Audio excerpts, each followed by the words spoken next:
Folks, in today's video, we will be traveling back in time to find out what was fishing like in New Jersey 100 years ago.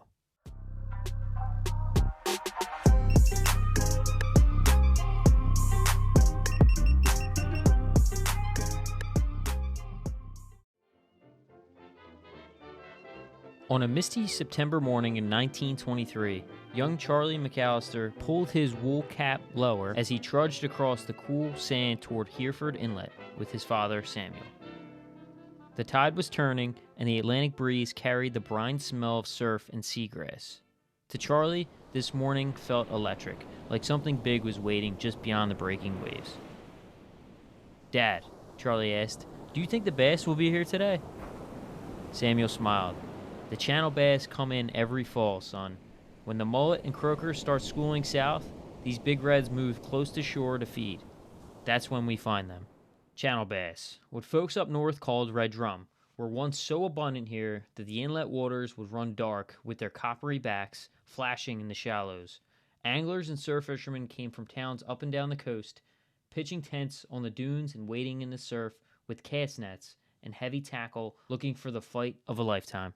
Samuel handed Charlie a stout wooden rod rigged with linen line and a large hook baited with fresh mullet. Nets lay coiled in the back of their old Ford pickup, and every fisherman in these parts knew that the red drum would smash through schools of baitfish this time of year, chasing dinner close to those inlet bars.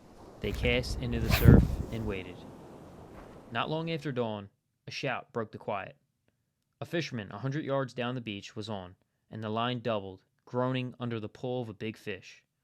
Back and forth it ran, the rod bent low. The man grinned when he finally hauled in a buff-colored red drum nearly 35 pounds. A great catch by any measure. Charlie watched with awe. Then his own rod bowed hard. "Father," he yelled. Samuel raced over, bracing the youth as the reel sang and the fish tore at the surf. Together, breathing heavy, stomachs tight with excitement, they turned their catch onto the wet sand. It gleamed copper with a single black spot near its tail. That evening, as the sun sank into the Atlantic, the McAllisters headed home with their catch slung over their shoulders and the promise of fresh fish for dinner for days. In Charlie and Samuel's day, red drum were targeted primarily by surf anglers and shore fishermen. They casted baits and lures. They used linen lines and hardy hand-tied rigs with natural baits like mullet, croaker, or crabs. And they set cast nets or seines in the back bays and inlets to intercept feeding fish before they moved offshore. These fish were prized for their size and the thrilling fight they put up. In many places like Hereford Inlet, Corson's Inlet, and Barnegat Light, red drum were the premier big game fish of the Jersey Shore. Anglers kept their catch for the table and sometimes for records. Fishing clubs like the Asbury Park Fishing Club even tracked annual largest catches, with some red drum exceeding 40 to 60 pounds in the early 1920s. Despite how abundant they were in the early 1900s, red drum nearly vanished from New Jersey waters by the late 1920s.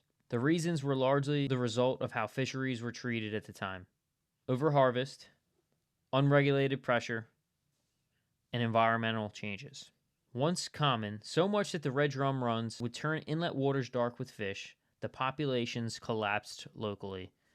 They became so rare that they were essentially absent from New Jersey waters for many decades thereafter. What was different about that time?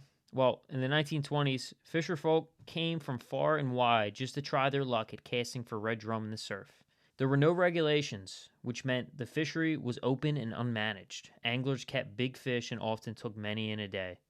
Inlets and barrier beaches were wild places with fewer boats, less coastal development, and cleaner water, which made for prime habitat for feeding and migrating fish. Without conscious conservation, these legendary fish were fished down faster than they could reproduce. Today, red drum are still a recognized species along the Atlantic coast from Massachusetts to Florida, though they are rare in New Jersey waters compared to a century ago. Red drum populations are managed through size and slot limits and recreational regulations to help sustain their numbers. In New Jersey, red drum sightings and catches are still reported occasionally, especially in the southernmost waters like near Cape May, though the big autumn runs of the 1920s no longer occur. Charlie never forgot that 1923 fall morning when his line thumped and the surf roared. Years later, He'd tell his own grandchildren about the giant channel bass that once ruled the Jersey Shore, and how father and son stood knee-deep in the surf, feeling the tug of that wild fish. Though time changed the inlet and the fish, the memory of those great catches lived on, in stories, pictures, and in the hope that maybe someday the red drum might return in true force to those same waters. Alright folks, that is all I have for this video. We're going to proceed getting closer to the present day, probably do some 50 years coming up here, so stay tuned for those, and I appreciate you watching. Thank you.